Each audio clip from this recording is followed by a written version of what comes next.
Vignette 10. Diranay Ambush by Commander Haji Mohammed Sadiq. In September 1983, my group and I were visiting the area of Maidan. The Maidan Mujahideen had heard about a future convoy going from Kabul to Ghazni and were planning to ambush it. I joined HIH members Ghulam Saki, Captain Amanullah, Mawahi Halim, and Zabet Wali in setting up an ambush some 30 kilometers southwest of Kabul. Together, we had some 60 Mujahideen armed with AK-47s, 60mm mortars, RPG-7s, and an 82mm recoilless rifle. We planned 2 ambush sites. One group would deploy east of the road between Diranay Bazaar and Sirpul. The other group would deploy west of the road on the forward slope of the Diranay mountain close to the road, Map 11 Diranay. The Mujahideen already had well-prepared positions at both these sites. We occupied our positions at dawn and waited for the column.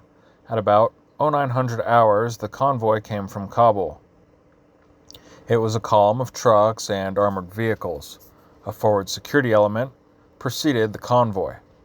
It drove through the ambush area but failed to detect our forces. Then the convoy entered the ambush area. We let it pass through until the head of the column reached the second ambush site at Diranay Mountain. Now the column was in about a 5-kilometer stretch of kill zone. We opened up from all positions along the entire length of the exposed column. A heavy battle ensued as we fired at all the vehicles in the open. The enemy had a security outpost at Sirpul, which joined in the battle and fired on our positions.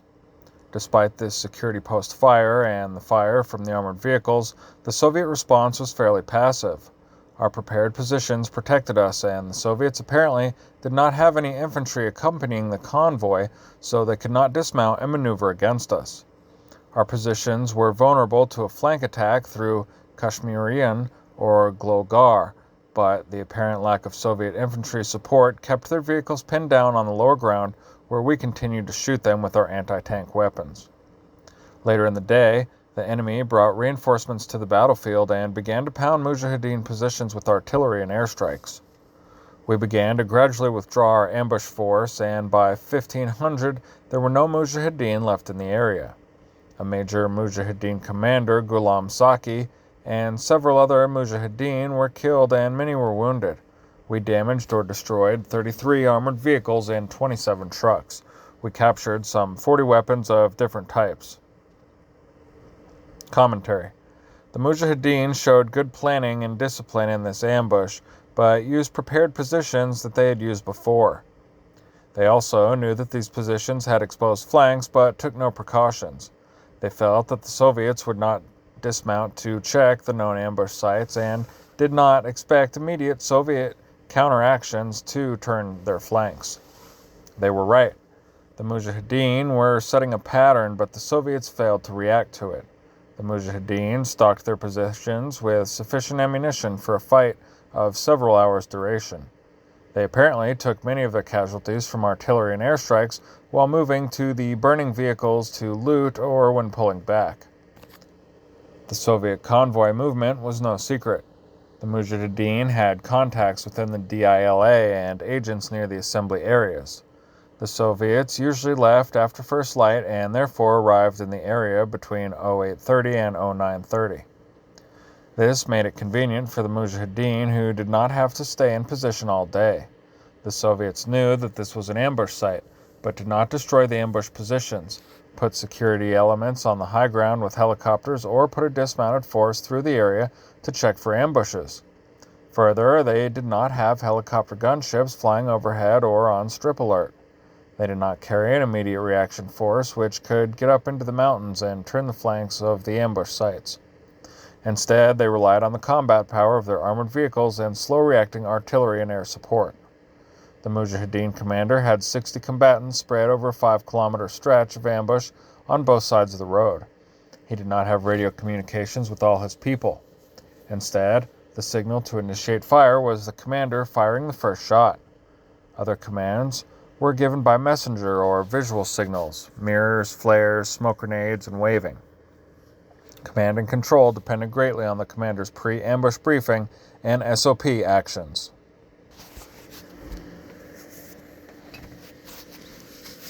Vignette 11. Kandahar ambushes by Commander Mullah Malang. Despite their best efforts, the Soviets were never able to gain full control of the major Pashtun city of Kandahar. The battle for Kandahar was unusual in that all guerrilla factions cooperated and regularly rotated forces in and out of the battle to maintain pressure on the Soviet and DRA garrisons. The suburbs of Kandahar were one of the major scenes of Mujahideen roadblocks and ambushes during the war. Hardly a day would pass without a Mujahideen attack on enemy columns along the main highway connecting the city with Ghazni in the northeast and Gursk in the west.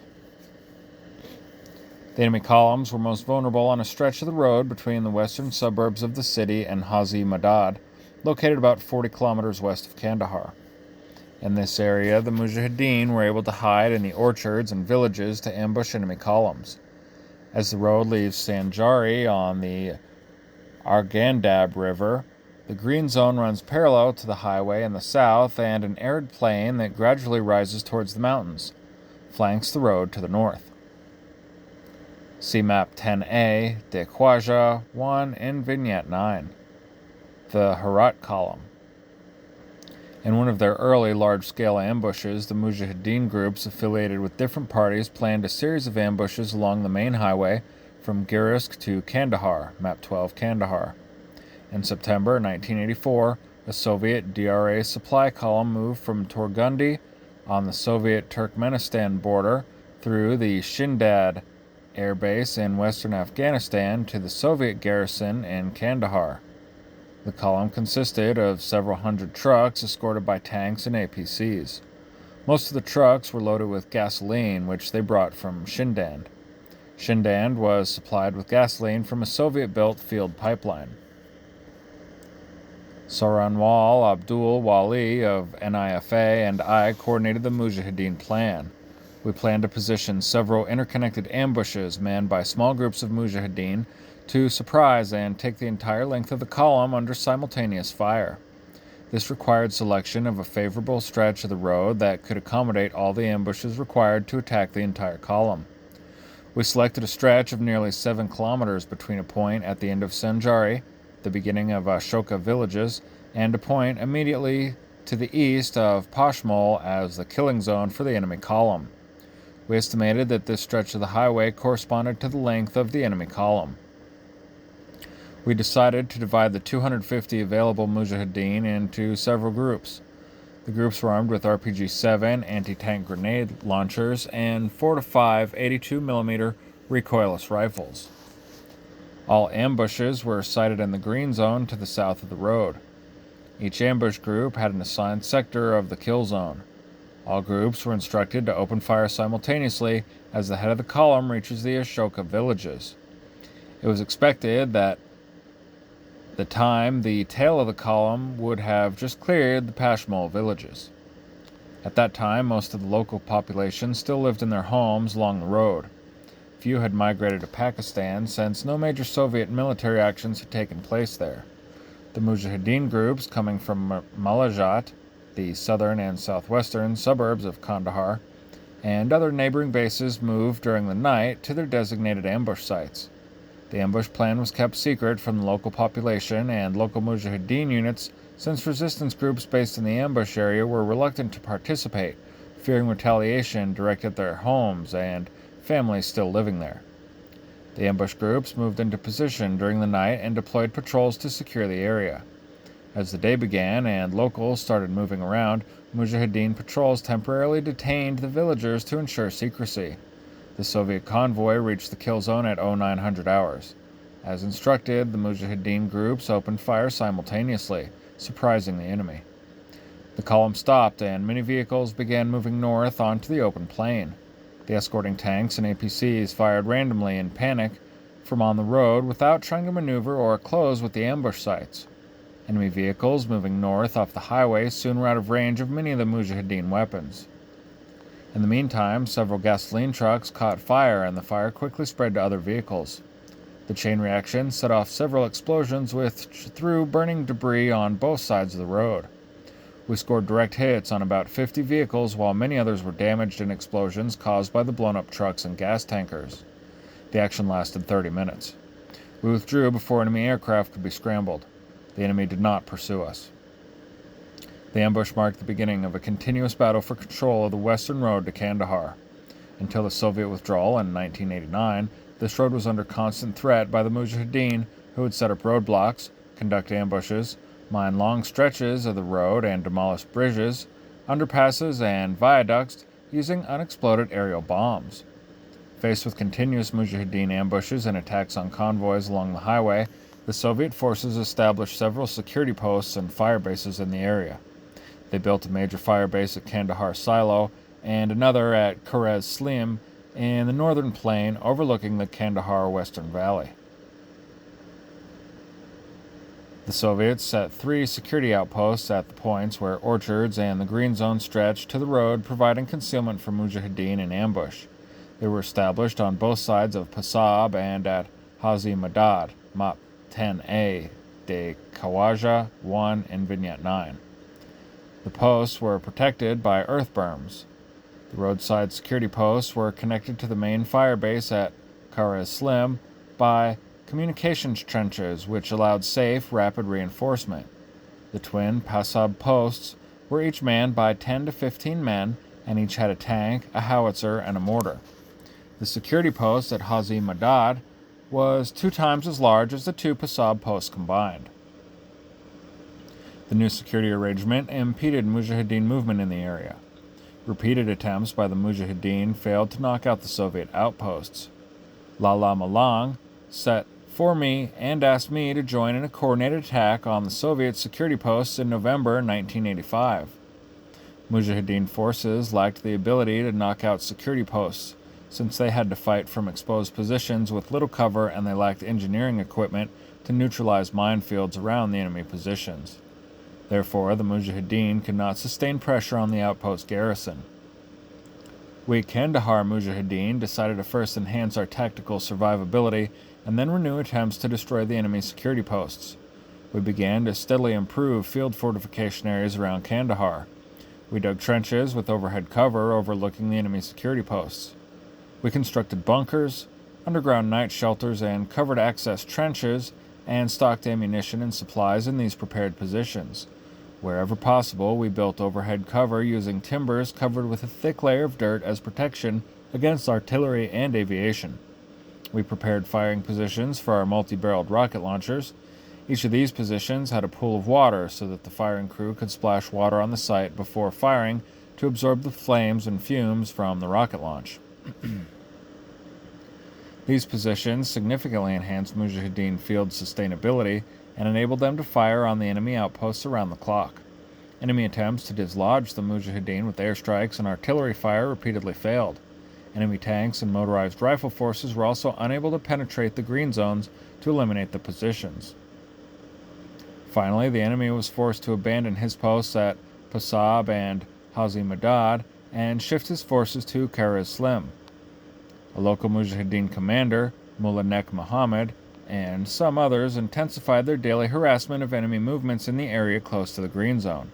Every morning, the Soviets would deploy security patrols from their base at Kandahar Silo to secure the highway from the city at Sanjari area. The Kurez Slim fire base covered the area west of Sanjari. As Mujahideen attacks further threatened the security of the enemy convoys on the highway, the Soviets decided to avoid the stretch of road they could not control. They constructed a detour road to the north of the highway. The bypass road was built in 1985 and connected Sanjari and Kurez Slim, see map 10A, de Khawaja 1 and Vignette 9. Commentary. Soviet lack of adequate reconnaissance cost them dearly. Moving a convoy of supply vehicles in close terrain without effective security arrangements often resulted in major tactical setbacks.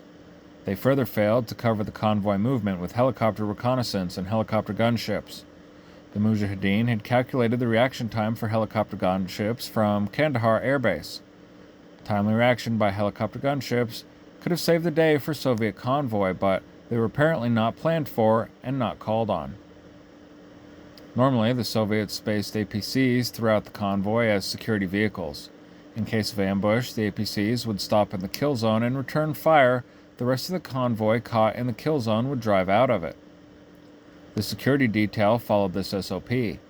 Instead of aggressive efforts to use their armored strength and firepower to outflank and ambush groups and cut off their withdrawal, the Soviet security vehicles passively remained with the embattled column and fired on suspected Mujahideen positions. They had little effect. Later on, as the Soviet forces established stationary security posts in the key areas along the highway, they failed to support and sustain them in the face of constant Mujahideen attacks. This later led them to construct a bypass road further to the north away from the dangerous green zone. The Soviets surrendered the initiative and movement control to the Mujahideen and never regained it. Consequently, most of the Soviet actions in the area were reactive. In a guerrilla war, the loss of initiative becomes decisive in the outcome of tactical combat.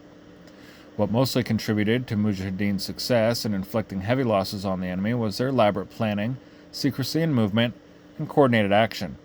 This became possible through detailed information about the enemy, including the size, direction of movement, and estimated time of arrival of the enemy convoy to the ambush site. Simultaneous attack on the enemy column along its entire depth was perhaps the most decisive element in this ambush. In this case, the Mujahideen had approximately 40 combatants to a kilometer of ambush. This was much denser than usual Mujahideen ambushes and reflected that they were fighting from a green zone which could accommodate more combatants. However, the Mujahideen failed to exploit the initiative they achieved through surprise by moving to the road to complete the destruction of a demoralized and panicked enemy. Instead, they pulled out immediately after their success. This failure to fully exploit an ambush became a hallmark of Mujahideen hit-and-run tactics throughout the war. Later fighting confirms the importance of field fortifications and terrain to increase battlefield survivability and sustain combat despite enemy air and artillery superiority. This was a lesson once learned by the Mujahideen that was effectively implemented throughout the war. The Soviets and DRA, on the other hand, did not make a concerted effort to find and destroy these positions. The parochial nature of the resistance always affected selection of the place and time of tactical actions against the enemy. In areas where the local population remained in their homes and had not emigrated, local resistance units preferred to reserve for themselves the choice of time, place, and method of action against the enemy, and not let outside Mujahideen groups risk their security and plans by conducting combat in their area without their consent. The decentralized nature of the resistance, factionalism, and lack of unified command were both a Mujahideen strength and weakness. Vignette 12. Ambush at Qal'a-e-Hadar by Asil Khan. As early as 1980, Mujahideen began attacking Soviet columns along the major southwest highway connecting the Afghan capital of Kabul to Ghazni and Kandahar. This 480-kilometer stretch was vulnerable in many areas. The road between Cheltan and Maidan, just outside of Kabul, was continuously attacked by Mujahideen operating out of bases in the suburbs of Kabul, Paghman, Kurok, Argadeh, and Maidan. Initially, Soviet DRA forces would establish security outposts at key points along the road every time they moved the column on the highway. According to the DRA security plan, different military units were responsible for sections of road and for maiming the security outposts, while I think that should be manning the security outposts, while Soviet or DRA convoys were moving through their area. Later on, as military traffic along the highway increased, units would routinely post security details at the outposts in the morning and pull them out at dusk. One of the outposts was located at the old fort of Qal'a-e-Hadir, some 15 kilometers west of Kabul. This outpost was vulnerable to attacks by Mujahideen, who would sneak up on the outpost from neighboring villages which were not under government control. Map 13, Haidar. In the beginning of October 1984, the DRA tired of the repeated Mujahideen attacks and did not man the outpost for many days. Asil Khan decided to conduct an ambush at Qal'a-e-Hadar, although he knew that he could not hold the site for more than a few minutes after the ambush, since the DRA could quickly reach the outpost from adjacent outposts. On the night of 18 October 1984, Asil Khan led a 15-man team to Qal'a-e-Hadir. There had been some road repair by the outpost, and the road had been scraped down and graded. Asil Khan had his men bury 3 powerful remote-controlled mines in the road immediately in front of the outposts. They also buried or disguised the wires leading away from the mines to the ambush site. They spent 2 nights mining the highway and preparing fighting positions in the orchards and in a ditch in front of Kali Hadir. Lookouts watched the road for approaching columns. On the morning of October 20, there were an unusual number of helicopters flying in the area. Asil Khan felt that this indicated that convoy was leaving Kabul, and so he moved his men into the ambush site and waited for the column to arrive. Around 1000 hours, a large supply column, escorted by tanks and APCs, approached the Mujahideen position. Helicopters were flying overhead. As the leading tanks and APCs reached the kill zone, the Mujahideen detonated the mines. 1 tank blew up and the column came to a sudden halt. The Mujahideen opened fire on the column, but the Mujahideen were so concerned about making a fast getaway that their fire was not too effective against the vulnerable column. They destroyed just 1 truck with their RPGs before they broke contact and fled unscathed to friendly territory in the west. Commentary. The Mujahideen achieved surprise, but failed to exploit it fully once the column stopped. The commander's desire to safeguard his force prevented their further damaging the column. Still, a tank and a truck is a good day's work for a 15-man ambush. Proper selection of the ambush site is key, and this area was very open and offered little protection to the force. Some 12 kilometers further south is the Kotal-e-Tak, the Takht Pass, which is far more suitable for an ambush. The terrain there also allows surprise and provides better protection and concealed exit routes for the ambushing force. An ambushing force could fight much longer in this area and inflict more damage on a column. However, there are certain limitations in selecting an ambush site in the area. First of all, Mujahideen groups generally operated on their home turf. Acting outside their home turf could have unfavorable political and support ramifications. Secondly, the Mujahideen wanted to harass their enemy as close to the capital as possible for political and propaganda reasons. Attacks at the gates of Kabul were more significant than attacks further out. Finally, since the area is not very open, or I should say the area is very open, an ambush here had a good chance at surprise, since it is not an obvious ambush site.